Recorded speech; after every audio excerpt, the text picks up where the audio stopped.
Guys, so I cook today like an appetizer, guys. So this is fresh shrimp paste. So salamat sa kaibigan ko na nagdala galing sa Pilipinas. So niluto ko siya, guys, kasi presko yung dala niyang hipon man sa mua, guys, hipon sa Bisaya. So nilagyan ko yan ng sliced spring onion, guys. Nilagyan ko ng kunting asukal kasi nga ang alat, tapos may slice na taba ng baboy. So yan, guys, ha, ang ulam natin ngayon. Tapos meron tayong pritong istang makarel.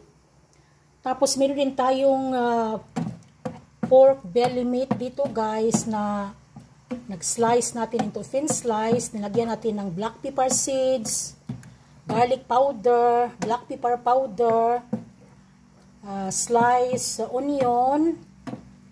Tapos nilagyan natin ng slice spring onion. So yung mantika niya, guys, mantika talaga galing sa pork belly meat yan. So nagisa siya ng sarili niyang mantika.